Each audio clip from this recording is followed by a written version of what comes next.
अस्सलाम वालेकुम दोस्तों, कैसे हैं आप? उम्मीद करता हूँ आप लोग ठीक होंगे और मेरी आवाज़ भी आप लोगों को ठीक तरीके से आ रही होगी। ठीक है, तो पहले हम लोग रिकॉर्डेड लेक्चर नहीं करते थे, पहले हम लोग लाइव लेक्चर करते थे। लेकिन जब से लाइव लेक्चर्स को मैंने चेक करना स्टार्ट किया है तो उनकी जो क्वालिटी थी वो डिम थी। मैंने कल भी बताया था आप लोगों को, तो इसलिए फिर मैंने रिकॉर्डेड लेक्चर्स को थोड़ा करना शुरू कर दिया। ठीक है, तो हम लोग अभी लाइव लेक्चर्स नहीं किया करेंगे, हम लोग रिकॉर्डेड लेक्चर्स कर लिया करेंगे। ठीक है, तो कल हमने एक लेक्चर लिया पूरा HTML पे। उसकी वजह सबसे बड़ी ये थी कि जब तक हम लेआउट को नहीं समझेंगे तो हम डायनेमिक चीज़ें नहीं बना सकेंगे। ठीक है, डायनेमिक लेआउट्स को नहीं कर सकेंगे। ये जो HTML में चीज़ें आप देखते हैं ये सारे स्टैटिक चीज़ें होती हैं। फॉर एग्जांपल हमने ये प्रैक्टिस किया था। ठीक है, तो ये सारी चीज़ें स्टैटिक हैं। अब हम इसको डायनामिक कैसे करेंगे? ज़ाहिर बात, डायनामिक हम इसको इस तरीके से कर सकते हैं, इसके पीछे एक बैकएंड में एक डायनामिक हम वेरिएबल अलोकेट कर देंगे, इंट्रोड्यूस कर देंगे। फिर हम उसको अपने तरीके से जब हम चेंज कर रहे होंगे तो वो ऑटोमेटिकली यहाँ पे चेंज हो रहा होगा। ठीक है, for example this is heading 1 अगर लिखा हुआ है तो मैं फॉर एग्जांपल लिखना चाहता हूँ, इसको चेंज करना चाहता हूँ, दिस इज़ हेडिंग 1 2020। ठीक है, तो 2022, तो इसमें ये 2022 कैसे ऐड होगा? तो वो अगर मैं जाके फाइल पे ऐड कर दूं तो फिर जो है ये एक मतलब अजीब ही तरीका हुआ कि मैं जाके फाइल में डायनामिकली चीज़ें चेंज कर रहा हूँ स्टेटिकली। ठीक है, अगर ये चीज़ें किसी और एडमिन पैनल के थ्रू चेंज हों और बार बार चेंज होते रहें तो ये इनको हम लोग बोलते हैं डायनामिक पेजेस। ठीक है, जिन पे जो कंटेंट है वो रैपिडली चेंज होता रहे तो उनको हम लोग डायनेमिक पेजेस बोलते हैं। और अगर स्टैटिक पेज हम उसको बोलते हैं, स्टैटिक वेबसाइट हम उसको बोलते हैं जहाँ पे आपने एक दफ़ा कंटेंट लिख लिया हो और फिर वो चेंज नहीं हो रहा हो, या सालों के बाद कोई जब आपने वेबसाइट चेंज कर दी, जब आपने डिज़ाइन ही चेंज कर दी तो फिर आपने चीज़ें चेंज कर दी तो फिर पॉसिबल है वहाँ पे कंटेंट का चेंज होना। ठीक है, तो वो उनको हम लोग HTML पेजेस कहते हैं या स्टैटिक पेजेस कहते हैं, क्योंकि स्टैटिक पेजेस हमेशा HTML में बनते हैं और जो डायनामिक पेजेस हैं वो PHP हो गया, आपका ASP.NET हो गया, Node.js हो गया, उन चीज़ों के जो उन टेक्नोलॉजीज़ पे वो बनता है। ठीक है, और काफ़ी ज़्यादा टेक्नोलॉजीज़ हैं उसमें, पाइथन भी इंक्लूडेड है और काफ़ी ज़्यादा मैं बता दूँ आपको, हंड्रेड्स ऑफ टेक्नोलॉजीज़ हैं जिन पे वेबसाइट्स बनती हैं। हर वेबसाइट का तरीक़ेकार अलग होता है। जैसे वर्डप्रेस है वो एक CMS है, वो कोडेड है, प्री कोडेड है, फिर उसमें कुछ डिज़ाइन आ जाते हैं आपके, तो उनके थ्रू आप लोग वेबसाइट बना देते हैं। ठीक है, और फर्दर अगर आपको उनकी फंक्शनलिटी जो है एक्सटेंड करनी हो तो आप लोग फंक्शंस बना देते हैं वर्डप्रेस में जाके, तो फिर वो बैक एंड पे फंक्शंस काम कर रहे होते हैं, फिर आपके जो भी सर्टेन टास्क हैं वो एग्जीक्यूट हो रहे होते हैं। ठीक है, हम लोग अपने टॉपिक पे वापस आ जाते हैं। हम लोगों ने लेक्चर नंबर 8 लिया था जो PHP के, वैसे हम लोग लेक्चर ले रहे थे लेकिन एक लेक्चर हमने कहा था कि हम लोग HTML का ले लेते हैं। ठीक है, लेकिन एक लेक्चर वो एक्सटेंड होके 2 पे चला गया, पॉसिबल है 2 से 3 पे चला जाए। वजह ये है कि जब तक हम HTML की लेआउट नहीं समझेंगे, जब हम पेजेस की लेआउट नहीं समझेंगे तो हम लोग उस तरीके से चीज़ों को डायनामिक नहीं कर सकते जिस तरीके से हमें करना चाहिए। ठीक है, क्योंकि हमारा जो प्राइमरी मकसद ये है कि हम लोग सिर्फ एजुकेट नहीं होना चाह रहे, हम लोग चाह रहे हैं कि हम लोग इस कोर्स को सीखने के बाद एक अच्छे तरीके से जाके प्रैक्टिस कर पाएँ, कहीं पे हम लोग किसी एजेंसी के लिए काम कर सकें, एटलीस्ट किसी सॉफ्टवेयर हाउस के लिए काम कर सकें, या कोई एटलीस्ट प्रोजेक्ट बना सकें सही तरीके से। एक सेकंड मुझे माफ़ कीजिएगा, एक सेकंड जस्ट वेट करें।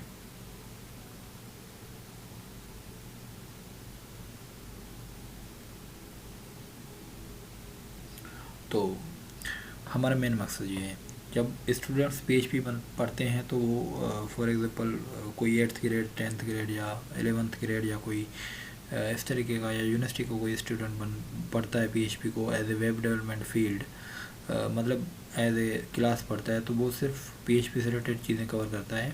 ठीक है, और वो जो है पाबंद नहीं होता कि HTML भी कर ले, वो CSS भी कर ले। CSS मतलब एक स्टाइलिंग, एक लैंग्वेज जो नहीं बोलते, बहरहाल आप स्क्रिप्ट स्टाइलिंग एक टर्मिनोलॉजी है जिसके थ्रू आप स्टाइलिंग करते हैं अपने पेजेस की, अपने वेबसाइट की, ठीक है, वो उसके पाबंद नहीं होते कि वो सारी चीज़ें HTML और CSS को भी पढ़ लें।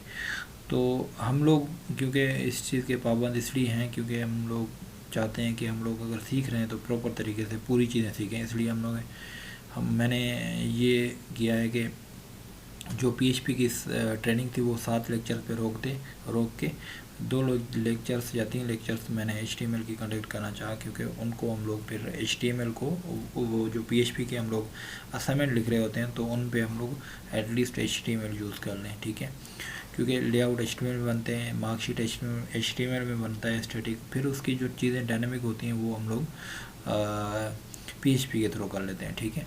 तो इसलिए मैंने HTML करना सीखा और हमने कुछ टैग्स किए थे, उसके बाद मैंने आप लोगों को कुछ टैग दे दिए थे, ठीक है। एक चीज़ मैंने यहाँ पे चेंज की है, इसको विड्थ और हाइट ऐड कर दी है दूसरे इमेज के साथ, तो ये इमेज इस तरीके से शो होना शुरू हो गया।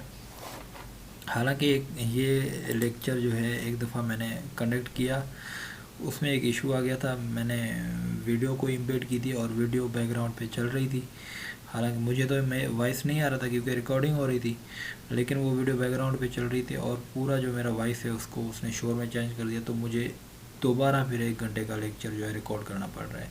हालांकि वो लेक्चर था मेरा 52 मिनट्स का, उसमें मैंने सारा HTML कवर कर दिया। जब मैंने उसको चेक करने लगा तो उसमें पीछे काफ़ी ज़्यादा शोर आ रहा था और मेरी वॉइस आ नहीं रही थी, ठीक है, क्योंकि उसमें जो वीडियो की जो भी वॉइस थी वो सारा बार बार रिपीट हो रहा था, इस तरीके से वो आ नहीं सका, ठीक है। तो बहरहाल कोई मसला नहीं, मैं दूसरी दफ़ा भी रिकॉर्ड कर रहा हूँ तो कोई इशू नहीं है। ये ऑडियो मेरे पास कोई है नहीं है, अब मैं वीडियो एम्बेड करना सिखा देता हूँ आप लोगों को, ऑडियो आप लोग खुद एम्बेड कर लीजिएगा, ठीक है। मैं कोशिश करता हूँ इस पूरे कोर्स को, अब मैंने जो लेक्चर 8 है यहाँ पे, ठीक है, तो मैंने लेक्चर 9 के लिए नाम से एक ये बना के और यहाँ पे मैंने यहाँ पे रख दिया डेस्कटॉप पे। अब मैंने जैसे पहले आपको लोगों को बताया कि .html के एक्सटेंशन के साथ जो भी फाइल हो वो HTML ज़ैम्प के बगैर भी चल सकते हैं। मैंने यहाँ ज़ैम्प देखें बंद कर दिया, ठीक है, क्योंकि वो HTML है, HTML ब्राउज़र पे रन होता है और ये कोई सर्वर साइड लैंग्वेज नहीं है कि उस पर कोई जो है इसके बगैर ना चले, तो ज़ैम्प के बगैर ना चले। बहरहाल हम लोगों ने ज़ैम्प बंद कर दिया। अब मैं लिख लेता हूँ HTML उस तरीके से, तो यहाँ पे मैं लिख लेता हूँ सेकंड लेक्चर और HTML, ठीक है, और उसके बाद मैं जो है इसको कर लेता हूँ कि ये यहाँ पे टाइटल शो हो गया। टाइटल कभी भी यहाँ पे शो नहीं होगा, अगर आप इसको कंट्रोल U करके देख लेते हैं तो ये सेकंड लेक्चर फॉर HTML आ गया, ठीक है।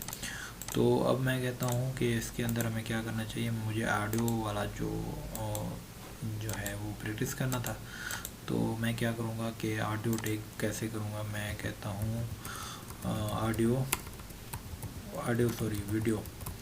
वीडियो टैग इन HTML मैंने लिखा, तो ये HTML का वीडियो टैग आ गया।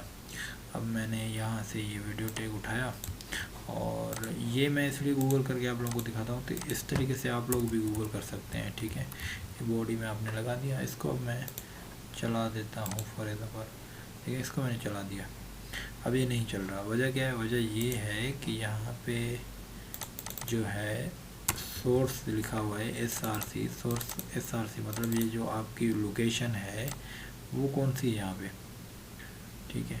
तो लोकेशन का ज़ाहिरी बात है जहाँ पे ये आपकी फ़ाइल पड़ी है, जैसे हमने इमेज में एक ऑनलाइन लिया है वीडियो ऑडियो, तो हम लोग वीडियो भी एक ऑनलाइन ले सकते हैं, लेकिन हमें वीडियो को म्यूट करना पड़ेगा। तो क्योंकि पिछली वीडियो को मैंने म्यूट नहीं किया था, यहाँ पे कंट्रोल्स लिखा हुआ है, कंट्रोल्स जो शो होते हैं नीचे, जैसे आपने यूट्यूब चलाया तो वॉइस आप उसकी बढ़ा सकते हैं, कम कर सकते हैं, म्यूट कर सकते हैं, आगे पीछे कर सकते हैं उसको, मतलब रिवाइंड कर सकते हैं या उसको थोड़ा आगे लेके जा सकते हैं, तो वो उनको कंट्रोल्स बोला जाता है। ये अगर कंट्रोल आप बाहर हटा देंगे तो वो कंट्रोल बाहर हट जाएगा, ठीक है। अब मैं मेरे पास वीडियो पड़ा हुआ है डेस्कटॉप पे, मैं वो वीडियो लगाऊंगा, लेकिन उससे पहले मैं चेक करता हूँ कि कैसे म्यूट इसको करते हैं, ताकि इसको मैं म्यूट करके आप लोगों के सामने लेके आऊँ। How to mute video in HTML, ठीक है। HTML का एक जो है यहाँ पे एट्रीब्यूट ज़रूर होगा जो म्यूटेड जो है चलाएगा। यहाँ पे लिखा हुआ है कंट्रोल्स के बाद आप लोगों को म्यूटेड लिखना है वीडियो के एट्रीब्यूट में, वीडियो के टैग में। तो कहाँ लिखा हुआ है, फॉर एग्जाम्पल मैंने ये विड्थ वगैरह हटा दी, मैंने यहाँ पे म्यूटेड लिख लिया। बार कंट्रोल्स मुझे लिखने हैं, ये भी पहले लिखा हो कंट्रोल्स, मेरे ख्याल में यहाँ पे भी था, हाँ कंट्रोल्स था और उसके बाद मैंने म्यूटेड लिखा। अल्लाह करे अब ये जो मेरी वॉइस है वो ख़राब ना हो, क्योंकि पिछली दफ़ा वॉइस जो है पूरा ख़राब हो गया था। ठीक है, तो बहरहाल इसको मैंने ये जो एक वीडियो पड़ी हुई है इसको मैं एम्बेड करना चाह रहा हूँ, तो मैं यहाँ पे एम्बेड करने की कोशिश कर रहा हूँ। ठीक है, इस तरीके से मैंने लिखा और यहाँ पे मैंने MP4 दे दिया, क्योंकि उसकी जो एक्सटेंशन है मेरे वीडियो की वो MP4 है। मैं आप लोगों को दिखा देता हूँ प्रॉपर्टी में जाके कि MP4 है, .mp4। तो मैंने यहाँ पे भी .mp4 लगा दिया और ये वीडियो का नाम एज इट्स कॉपी करके लगा दिया और यहाँ पे टाइप वीडियो MP4 कर दिया।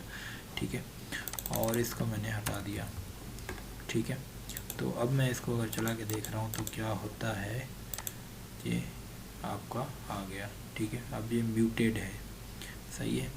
अब अगर मैं पहले चलाता तो ये म्यूटेड नहीं होता, और इसको आप ऑटो प्ले पे भी लगा सकते हैं। जब आप इसको ऑटो प्ले पे लगाएंगे तो ऑटोमेटिकली ये चलता जाएगा। ठीक है पहली दफ़ा मैंने ऐसे किया, इसको मैंने ऑटो प्ले पे लगा दिया और ये चलता रहा और मैंने पूरा लेक्चर जो है वो किया दूसरे जगह पे, तो पूरी जो वीडियो है वो ख़राब हो गई। हालांकि अब इसको मैं बोलते हैं कंट्रोल्स। अगर मैं कंट्रोल्स हटा दूँ तो ये पूरा हट जाएगा, बाहर हट जाएगा, ये ऊपर जो फंक्शनलिटीज़ हैं सारी हट जाएंगी। ठीक है, और उसके अलावा आप इसको लूप भी कर सकते हैं, ऑटो प्ले भी कर सकते हैं। लूप का ऑटो प्ले का मतलब जैसे ही ये पेज लोड होगा यहाँ पे ये वीडियो चलना शुरू हो जाएगा, जैसे मोस्टली स्लाइडर में यूज़ होता है। और लूप का मतलब ये है कि अगर आपने इसको क्लिक नहीं भी किया तो जैसे ही पेज लोड होगा तो ये लूप होता रहेगा, मतलब 9-10 सेकंड पूरे होंगे फिर से स्टार्ट हो जाएगा, 9-10 सेकंड होंगे फिर से ये स्टार्ट हो जाएगा। तो इसको ऑटो प्ले बोलते हैं। ठीक है, सॉरी लूप बोलते हैं, तो लूप भी आप लगा सकते हैं। ठीक है, इस तरीके से हम लोग ऑडियो वीडियो जो है एम्बेड कर सकते हैं। ये इसको मैं हटा देता हूँ, उसकी वजह ये है कि मैं नहीं चाहता कि मेरा ये वाला जो वीडियो है वो भी ख़राब हो जाए।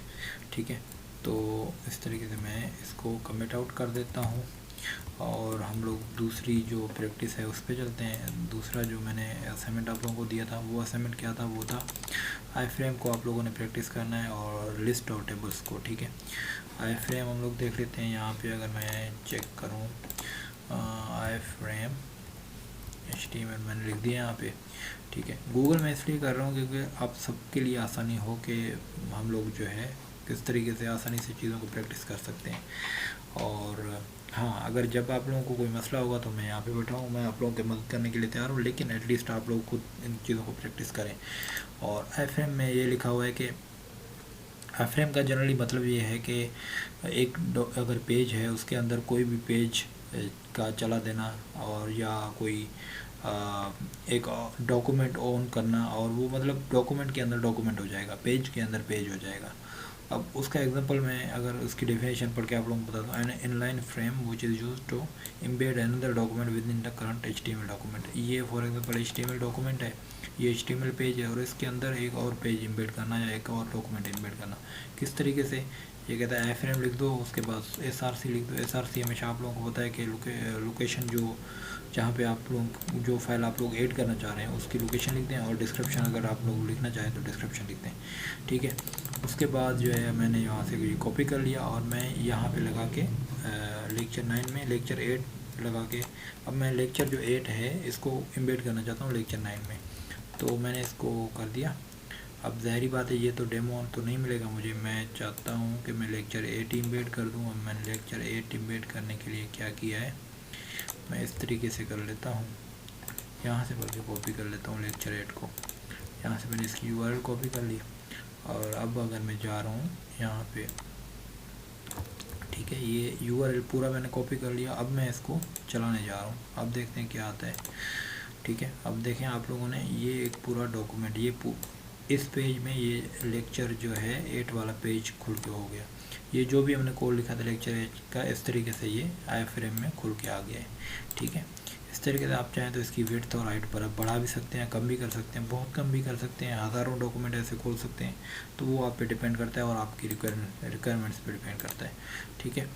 उसके बाद हमने लिस्ट सीखना था, लिस्ट कैसे होता है और टेबल्स किस तरीके से होता है, ठीक है। अब लिस्ट मोस्टली जस्ट हम MCQ वगैरह की टाइप की कोई वेबसाइट्स बनाते हैं तो उनमें यूज़ होता है लिस्ट, ठीक है। और लिस्ट का मतलब ये है कि एक लिस्ट है, एक UL होता है, एक OL होता है। OL मतलब ऑर्डर लिस्ट होता है, UL मतलब अनऑर्डर्ड लिस्ट होता है, ठीक है। 1 2 3 ये एक ऑर्डर लिस्ट है, तो इसलिए क्या है, ये ऑर्डर लिस्ट है, OL है। UL क्या है, अनऑर्डर्ड लिस्ट, मतलब जो डॉट्स वगैरह होते हैं उनको हम UL कहते हैं। मैंने यहाँ से कॉपी कर लिया लिस्ट के लिए, ठीक है। तो मैं नीचे आ जाता हूँ, मैं इसको कॉपी कर लेता हूँ, फिर से मैं इसको अंदर कमिट कर देता हूँ, ठीक है। और इसको मैं नीचे कर लेता हूँ, कॉपी वाले को, सॉरी कॉफ़ी वाले को, इसको मैंने अब कर दिया। ये देखें ये डॉट डॉट आ गए। इस तरीके से हम लोग मोस्टली MCQ वगैरह के टाइप के जो वेबसाइट्स बनाते हैं तो इसके लिए ये यूज़ करते हैं, ठीक है। और ये एक UL है, मतलब अनऑर्डर्ड लिस्ट है। अगर मैं इसी को सेम को OL कर दूँ तो देखते हैं क्या होता है, ठीक है। तो मैंने इसको OL कर दिया और OL मैंने करके इस तरीके से 1 2 3 ये एक ऑर्डर लिस्ट हो गया। और भी लिस्ट के टाइप्स हैं वो आप लोग खुद देख लीजिएगा। और क्योंकि मैं अगर हर चीज़ की प्रैक्टिस करना शुरू हो गया तो काफ़ी ज़्यादा उस पर टाइम लग जाएगा, ठीक है। उसके बाद हमारे पास क्या हो गया, उसके बाद हमारे पास लेक्चर नंबर 8 में असाइनमेंट है टेबल्स की। टेबल यहाँ पे भी है, टेबल का मैं बेसिक आप लोगों को ओवरव्यू दे देता हूँ कि टेबल किस तरीके से आप बना सकते हैं। मैं टेबल बनाना दिखा देता हूँ कि टेबल HTML, और इसको मैंने टेबल कर दिया। और जो भी इसमें फॉर एग्ज़ाम्पल ये मैंने पूरा जो टेबल का कोड है वो यहाँ से मैंने कॉपी करके और यहाँ से मैंने यहाँ पे नीचे लगा दिया, ठीक है। और फिर से मैंने ऊपर की जो वो लिस्ट है उसको मैंने कमेंट कर दिया, ठीक है। टेबल के साथ है ये, और टेबल के साथ तो है। अब ये क्या होगा, ये इस तरीके से आ गया टेबल, लेकिन ये तो टेबल नहीं है। बहरहाल टेबल किस तरीके, क्योंकि इसके बाद बॉर्डर नहीं है, इसकी बाउंड्री कोई भी नहीं है। हालांकि ये टेबल वाले शेप में है लेकिन बाउंड्री नहीं है। तो बाउंड्री हम लोग कैसे देते हैं इसको, ठीक है। यहाँ पे अगर आप देख लें ये टेबल का टैग है और उसके बाद TR है। TR मतलब टेबल का रो, ठीक है। TH मतलब टेबल हेड, जो रो का जो हेड है वो TH से डिनोट किया जाता है। ये पहला जो रो होता है, हमेशा पहली जो मतलब जो भी कॉलम्स होते हैं, अगर आप उनको हेडिंग बनाना चाहते हैं तो आप TH देंगे। अगर आप हेडिंग नहीं बनाना चाहते तो आप लोगों की मर्ज़ी। देखें हम लोगों ने TH दिया तो ये बोल्ड में हो गए, बाकी सारे बोल्ड नहीं है लेकिन ये बोल्ड में है क्योंकि हमने इनको TH में लिखा हुआ है, ठीक है। उसके बाद आपके TR हो गए, ये भी TR हो गया। तो ये जो है ये सेकेंडरी चीज़ें हैं और ये कंटेंट के लिए सॉरी मेरा गला ही सूख गया बोल के। बहरहाल कोई मसला नहीं, ठीक है। तो इस तरीके से लिखते हैं, ठीक है। अब ये जो है सेकेंडरी कॉलम्स हैं, ये जो है प्राइमरी रो है इसलिए यहाँ पे TH लिखा हुआ है। जो सेकेंडरी रो हैं उनको हमने TD के साथ लिखा हुआ है, ठीक है। अब मैं चाहता हूँ कि इनको हम लोग कुछ जो है स्टाइलिंग दे दें। अब स्टाइलिंग किस तरीके से देंगे, स्टाइलिंग इस तरीके से देंगे कि अगर हम यहाँ पे स्टाइल लिख दें, ठीक है। स्टाइलिंग लिखते हैं और मैं लिख देता हूँ बॉर्डर 1 पिक्सल सॉलिड, ठीक है। और मैं लिख देता हूँ रेड। तो देखते हैं क्या होता है। तो एक जो है बॉर्डर इसके ऊपर आ गया, लेकिन मेरे जो नीचे हैं यहाँ पे तो इनको कुछ भी नहीं आया। हालांकि अगर मैं इनको बॉर्डर दे देता हूँ तो नहीं आएंगे, नहीं आएगा। मैं इनको भी अगर बॉर्डर दे के देख लूँ एक दफ़ा, ठीक है। TR को पहले TR को मैंने बॉर्डर दे के देख लिया, मैं कहता हूँ देखते हैं बॉर्डर आता है, नहीं तो नहीं आ रहा, ठीक है। तो हम अगर कॉलम लिख लेते हैं, मैंने टेबल लिख लिया फॉर एग्जांपल, टेबल लेआउट, इसको मैं सर्च कर लेता हूँ बल्कि adding border to the table in HTML। ठीक है, बॉर्डर में टेबल में बॉर्डर किस तरीके से लिखते हैं, तो ये कहता है कि इस तरीके से आप लोग लिख दो तो वो बॉर्डर में ऐड हो जाएगा। तो ये एक CSS इसको बोलते हैं। ठीक है, इसको CSS बोलते हैं। ये देखें यहाँ पे CSS ने दिया हुआ है। अब CSS किस तरीके से शो होता है, CSS हमेशा आप लोग यहाँ पे हेडिंग में लिखते हैं। ठीक है, और यहाँ सॉरी क्या हो गया, अगर मैं इसको फिर से रिफ़्रेश करूँ एक दफ़ा, तो ये स्टाइल टैग है और इस हेड के अंदर लिखा हुआ है स्टाइल टैग। तो आप लोगों ने इस तरीके से, आप लोग हेड के नीचे भी लिख सकते हैं, लेकिन मोस्टली ये जो रिकमेंडेड है ये है कि हेड के अंदर आप लिखें। ठीक है, स्टाइल का टैग लिखा और उसके नीचे ये CSS लिखा, इसको CSS बोलते हैं। ये स्टाइलिंग है, इस पर भी हम लोग एक लेक्चर कंडक्ट करेंगे, लेकिन टेबल लिखा और TH लिखा और TD लिखा। ठीक है, तो इसको मैंने ये इस तरीके से लिख दिया। अब मैं इसको कर लेता हूँ, तो ये देखें प्रॉपर एक टेबल बन गया। ठीक है, तो ये टेबल के कंटेंट है और ये टेबल पूरा बन गया। ठीक है, इस तरीके से टेबल बनता है। और टेबल की जो बाकी चीज़ें हैं तो वो आप लोग खुद देख लीजिएगा, क्योंकि अगर मैं चाहता हूँ कि ये कंपनी ही सिर्फ इसी रो में हो, इसी रो में और कोई भी कॉलम ना हो, लेकिन नीचे 3 कॉलम हो, ऊपर 1 कॉलम हो, मतलब ऊपर कोई भी इस तरीके का बॉर्डर ना हो और ये कंट्री भी ना हो, कॉन्टैक्ट भी ना हो, ये पूरा एक हो और नीचे 1 2 3 जो है कॉलम होने चाहिए। तो इस तरीके से कॉल स्पेन और रो स्पेन का कॉन्सेप्ट यूज़ होता है यहाँ पे। इसको आप लोग देख लीजिएगा। तो मैं कोशिश करूँगा कि जो कल की जो असाइनमेंट है आप लोगों को मैं दे देता हूँ। इसको मैं असाइनमेंट लिख दूँ, रो स्पेन, ठीक है, रो स्पेन, कॉल स्पेन और उसके अलावा क्लासेस इन HTML और ID इन HTML। ये चीज़ें आप लोगों को असाइनमेंट है। और उसके अलावा जो है कल हम लोग, आप लोगों को ये असाइनमेंट है, पहले तो आप लोग भी करके आएंगे। अगर मुझे ज़रूरत पड़ी तो मैं भी इन पे लेक्चर बना लूँगा। और मुझे कल जो है एक और लेक्चर बनाना है, वो बनाना है मुझे इनपुट्स पे। ठीक है, फॉर्म की जो इनपुट्स होती हैं उनको हम लोग कैसे गेट कर सकते हैं, वो HTML में कैसे लिखते हैं। तो वो बहुत ज़्यादा ज़रूरी है। जब लोग हम मार्कशीट बना रहे होते हैं और यूज़र से जो हम इनपुट ले रहे होते हैं, तो उनके लिए वो जो फॉर्म्स हैं HTML में जो फॉर्म है वो मच नीडेड है, वो बहुत ज़रूरी है सीखना। तो एक लेक्चर हमारा उन पे हो जाएगा और उस लेक्चर में मैं ID क्लासेस पे भी थोड़ा बता दूंगा उनके बारे में। लेकिन आप लोगों को मैं असाइनमेंट में ये चीज़ें ज़रूर करनी है और ये चीज़ें ज़रूर आप लोगों ने प्रैक्टिस करनी है। ठीक है, तो आज का लेक्चर हम लोग यहाँ पे वाइंड अप करते हैं। इंशाल्लाह कल जो है एक नए लेक्चर में हम लोग मिलेंगे, 10वें लेक्चर में, और वो भी HTML पे होगा। तो 3 कलेक्टिवली जो लेक्चर हो जाएंगे वो HTML पे हो जाएंगे। उसके बाद हम लोग फिर वो हो जाएंगे PHP पे, और PHP में जो हमारे रिमेनिंग टॉपिक्स हैं हम लोग उनको देख लेंगे। ठीक है, तो कल तक अपना ख्याल रखिएगा। और अगर कोई क्वेश्चन हो तो आप लोग वहाँ YouTube के नीचे कमेंट आउट कर सकते हैं, वीडियो के नीचे। और अगर आप चाहते हैं कि वहाँ पे कमेंट नहीं करें तो आप लोग फेसबुक पे भी पूछ सकते हैं, मेरे व्हाट्सएप पे भी पूछ सकते हैं, मैसेंजर पे भी पूछ सकते हैं। काफ़ी ज़्यादा स्ट्रीम्स हैं, जहाँ पे आपका दिल करे आप वहाँ पे क्वेश्चन रेज़ कर दें। मैं कोशिश करूँगा कि आपको एट ए टाइम वहाँ पे ही आंसर दे दूँ। ठीक है, तो कल मिलते हैं इंशाल्लाह 10वें लेक्चर में। तो कल तक अपना ख्याल रखिएगा। अल्लाह हाफिज़। Thank you very much.